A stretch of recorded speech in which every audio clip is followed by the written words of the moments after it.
फूल खिलते हैं, flowers Bloom. Good morning बच्चों, नमस्ते।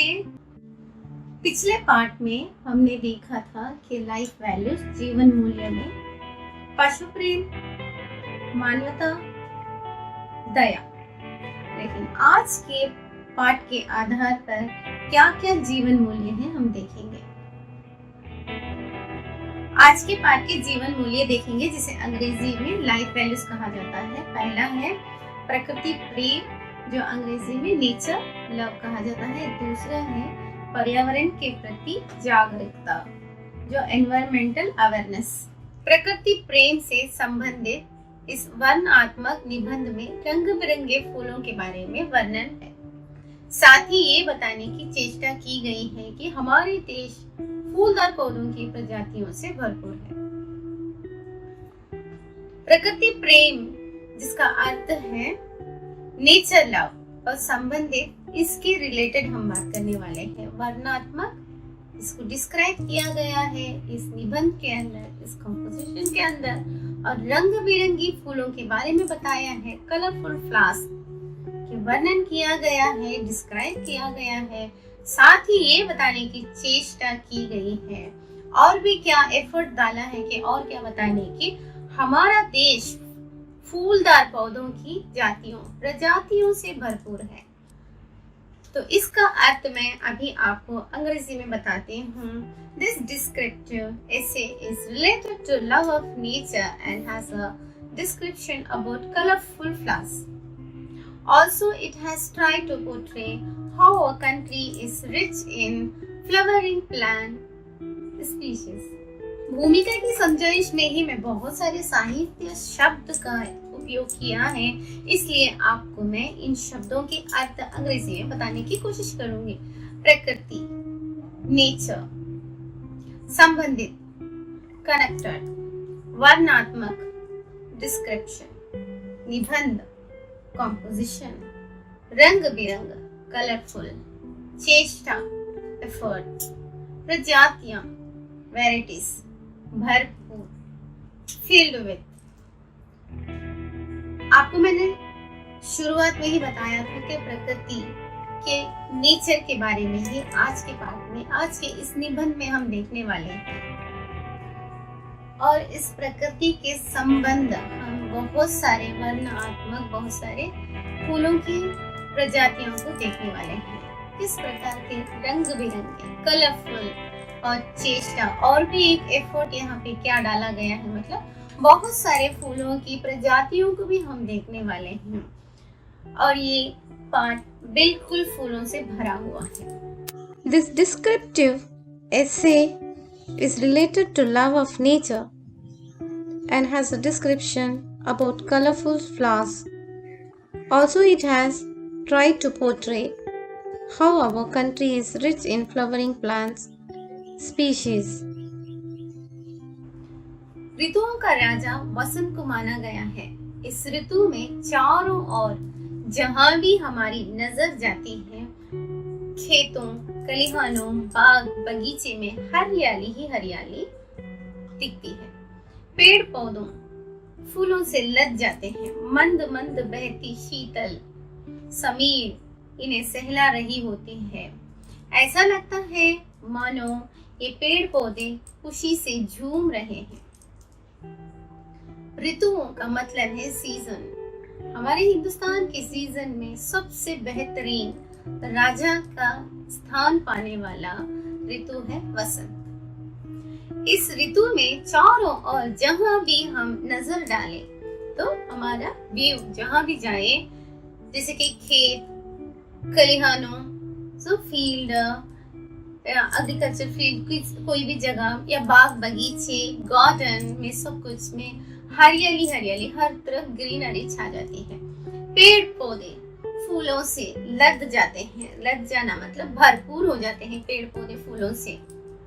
और मंद मंद बहती शीतल समीर इन्हें सहला रही होती है।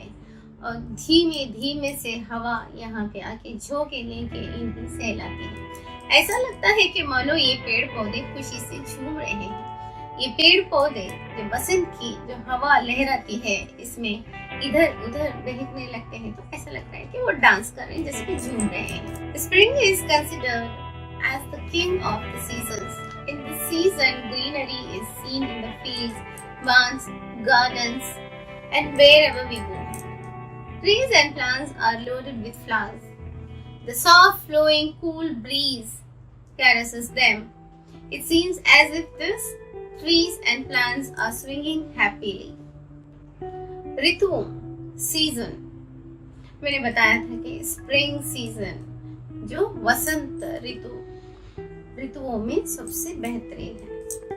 वसंत, स्प्रिंग, नजर, हमारी नजर जहां जहां जाती है, व्यू, खेतों, खलिहानों, तो खलिहानों क्या है, फॉर्म, बांस, हरियाली, greenish, everywhere the greenery we can see that. लेद, हर जगह भरपूर हो जाना, लोडेड हो जाना। मंद मंद, स्लोली। शीतल, बिल्कुल ठंडे, कूल, समीर, एक हवा के झोंके लगना। सहलाना, रब, जेंटली, झूमना, जैसे कि swing. Spring is considered as the king of the season. In this season, greenery is seen in the fields, barns, gardens, and wherever we go. Trees and plants are loaded with flowers. The soft flowing cool breeze caresses them. It seems as if these trees and plants are swinging happily. वसंत आता है और हजारों रंग बिरंगे फूल खिल खिलाकर उठते हैं। न जाने कहां कहां से कितनी सुंदर तितलियां और भंवरे आकर फूलों पर बैठकर पराग और मकरंद बटोरने लगते हैं। तो इसका अर्थ है कि जब वसंत, स्प्रिंग का सीजन आता है तो हजारों रंग बिरंग फूल ऐसे ही खिल जाते हैं। तो उन फूलों के ऊपर तितलियां रंग बिरंगी आती हैं। इसी प्रकार भंवरे भी आकर उन पर बैठते हैं। बैठ के पराग मतलब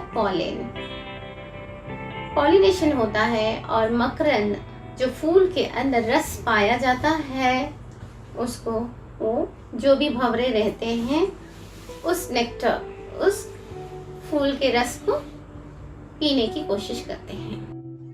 Spring arrives and thousands of colorful flowers bloom. Don't know from where so many beautiful butterflies and bumblebees come and sit on the flowers and gather pollen and nectar. भंवरे, जिसे अंग्रेजी में बीज कहा जाता है, जिसे बम्बल बीज भी बोल सकते हैं। पराग, जो भंवरे फूलों पर बैठकर फूलों का रस निकालने की कोशिश करते हैं। मकरंद, जो फूलों के अंदर से जो रस निकलता है, नेक्टर, जिसे भंवरे बटोरते हैं, collect. Spring arrives and thousands of colorful flowers bloom. Don't know from where so many beautiful butterflies and bumblebees come and sit on the flowers and gather pollen and nectar. हमारी धरती पर पेड़ पौधों की लगभग 4.25 लाख प्रजातियां हैं। उनमें 2/3 फूलदार पौधे की हैं। उनमें साल भर में खिलकर सूख जाने वाले पौधे भी हैं, तो सालों साल खिलते रहने वाले पेड़ पौधे भी हैं। सुंदर लताएं भी हैं और झाड़ियां भी। दिन में फूलों के चटक रंगों से मन मोहने वाले पेड़ पौधे भी हैं, तो रात में भीनी भीनी खुशबू बिखराने वाले पेड़ पौधे भी हैं। सच पूछूं तो फूलों को मनमोहक रंगों और उनकी भीनी भीनी खुशबुओं से हमारा मन भी खिल उठता है। अर्थात हमारी धरती पर, जो हमारे भारत में पेड़ पौधों की लगभग 4.25 लाख प्रजातियां हैं। प्रजातियां मतलब वेराइटी, 4.25 लाख वेराइटी है। उनमें 2/3, उनमें से 3 हिस्से में से 2/3 हिस्सा फूलदार के ही पौधे हैं। तो देखो हिसाब लगाओ कि फूलदार के पौधे ही ज्यादा पाए जाते हैं। उनमें साल भर में खिलकर सूख जाने वाले भी हैं। साल भर खिलते रहते हैं और सूखते जाते रहते हैं। और तो कोई सालों साल तक खिलते रहने वाले भी हैं, ऐसे ही खिले रहने वाले पेड़ पौधे भी हैं। तो कभी कभी ऐसे फूल होते हैं कि सूख जाते हैं, लेकिन थोड़े पेड़ पौधे ऐसे ही फूल है ना, हमेशा ताजे ही रहते हैं। सुंदर लताएं भी है। लता मतलब क्या है, जैसे कि बेलें, जैसे वाइन, और उनके थोड़े सारे बुशेस भी होते हैं, झाड़ियां भी पाई जाती हैं। दिन में फूलों की चटक रंगों में से मन मोह लेने वाले पेड़ पौधे भी हैं। थोड़े पेड़ों में से ऐसे पौधे होते हैं जिनके फूल दिन में खिलते हैं, तो थोड़े ऐसे पौधे होते हैं उनके फूल रात में खिलते हैं। अक्सर रात में खिलने वाले जो फूल होते हैं उसके अंदर खुशबू पाई जाती है, भीनी भीनी खुशबू। और जब इन फूलों को देखते हैं हम, दिन में हो या रात में, उन फूलों की खूबसूरती को देखते हैं तो हम खिल उठते हैं। जितने भी हमारे पास परेशानियां होती हैं, कुछ भी प्रॉब्लम्स होते हैं, जब इन खूबसूरत फूलों को देखने से हम उन सारे प्रॉब्लम्स को भूल जाते हैं। There are about 3.75 to 4 lakhs species of plants on our earth. 2/3 of them are flowering plants. They have plants that bloom every year, and then there are trees and plants that blooms year after year. There are beautiful vines as well as shrubs. There are also plants and trees that captivated us by the bright colors of their flowers in the day. And at the same time, there are also trees that spread the fragrance in the night. To tell the truth, our moons also blossoms with the beautiful colors of flowers and beautiful fragrances. लगभग, nearly, प्रजातियां, varieties. So, तकरीबन, करीबन, nearly, बहुत सारी प्रजातियां और different varieties किसकी, फूलों की। 2/3, 2/3, 3 में 2 हिस्सा सिर्फ और सिर्फ फूल ही है। फूलदार पौधे ही यहाँ पे पाए जाते हैं। लताएं, क्लेम्बर्स, जैसे कि वेन की तरफ ऊपर जाना। चटक जिसे हम कहते हैं कि वो लेनेंट, जैसे कि खिलना, कुछ होना है। भीनी, प्लेसेंट, खुशबू, मनमोहना। जब भी आप कोई फ्लावर्स को देखेंगे, फूलों को देखेंगे, तो आपको एक मनमोहक हो जाते हैं, अट्रैक्टिव हो जाते हैं। There are about 3.75 to 4 lakhs species of plants on our earth. 2/3 of them are flowering plants. They have plants that bloom every year, and then there are trees and plants that bloom year after year. There are beautiful vines and as well as shrubs. There are also plants and trees that captivated us by the bright colors of their flowers in the day. And at the same time, there are also trees that spread their fragrance in the night. To tell the truth, our mood also blossoms with the beautiful flowers and colors with beautiful fragrance. हमारे प्राचीन ग्रंथों में भी फूलों का वर्णन मिलता है, जैसे कि रामायण, महाभारत में बहुत सारे फूल का उल्लेख किया गया है। पलाश, चंपा, अमलताश का प्रमुख उल्लेख किया गया है। से इसको बहुत सारे इम्पोर्टेंस दिया गया है कि रामायण और महाभारत में के पलाश की वैरायटी बहुत अच्छे से बताई गई है। चंपा और अमलताश के उल्लेख किया गया है। इसी तरह कमल के फूल के बारे में भी न जाने कब से कविगण अपनी कविताओं में लिखते रहते हैं। इन सारे फूलों के अलावा कमल के फूल के बारे में आपने बहुत सारे कविताएं देखा होगा।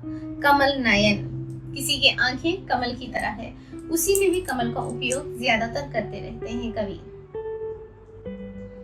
और महाकवि कालिदास के ग्रंथ तो फूलों के वर्णन से भरे पड़े हैं। महाकवि बहुत ही प्रसिद्ध एक कवि है महाकवि कालिदास, जो संस्कृत के कवि, वो हमेशा बहुत सारे फूलों के नाम अपने उल्लेख में उपयोग करते हैं। उन्होंने कमल, कचनार, पलाश आदि अनेक फूलों का खूबसूरत वर्णन किया है।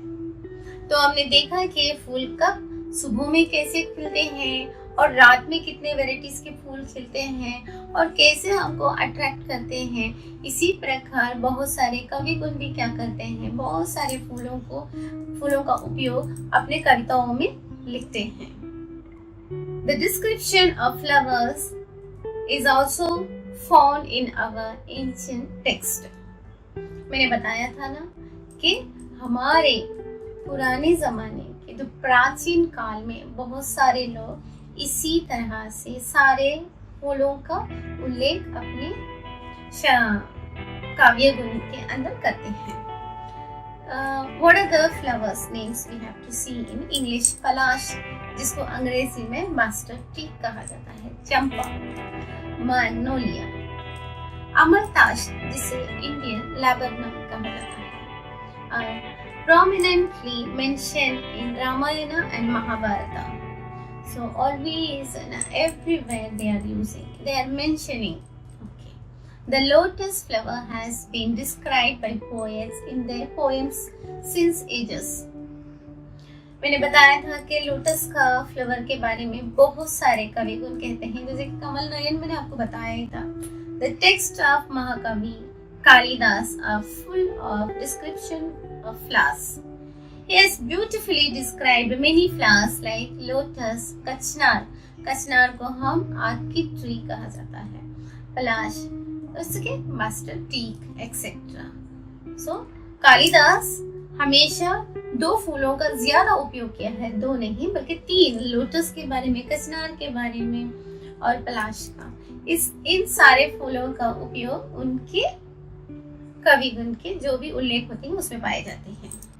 प्राचीन, एंशिएंट, जैसे कि पुराने जमाने की जो भी हम ग्रंथ बुक्स उठा के देखेंगे उसके अंदर बहुत सारे फूलों के नाम पाए जाते हैं। ग्रंथ, किताब या बुक। पलाश, मास्टर टीक मैंने बताया था, इस पलाश का फूल का जो अर्थ है। अमलताश, इंडियन लैबरनम। चंपा, मैग्नोलिया। इन सारे फूलों के नाम कालिदास ने अपने उल्लेख में उपयोग किया गया है। उल्लेख, डिस्क्रिप्शन, कविगण, पोएटिकल, कचनार, orchid tree. The description of flowers is also found in our ancient text. Palash, bastard teak, champa, magnolia, amaltash, Indian laburnum are prominently mentioned in the Ramayana and Mahabharata. The lotus flower has been described by poets in their poems since ages. The text of Mahakavi Kalidas are full of description of flowers. He has beautifully described many flowers like lotus, kachnar, orchid tree, palash, bastard teak, etc. तो पत्र लेखन आपको अनौपचारिक आएगा। जन्म दिवस पर प्राप्त भेंट के लिए धन्यवाद। तो पहले आपको यहाँ पे तारीख लिखना पड़ेगी, तारीख जो माह के साथ, और उसके बाद साल लिखना है। फ्लैट नंबर 15, जनता नगर, नई दिल्ली। इस प्रकार से आपको एड्रेस देने के बाद आदरणीय चाचा जी जिसको आप लिख रहे हैं उनके बारे में लिखना है। उनको आप किस तरह से रेस्पेक्ट दे रहे हैं इसी तरह से यहाँ पे सादर प्रणाम देना है। फिर यहाँ से आपको कंटेंट शुरुआत करना है। आशा करता हूँ कि आप कुशल होंगे। कल ही आपका भेजा पार्सल मिला, जैसे ही उसे खोला तो सुंदर हाथ की घड़ी देखकर मैं उछल पड़ा। मुझे इस बात की इतनी खुशी हुई कि ये तो आप मेरा जन्मदिन कभी नहीं भूलते।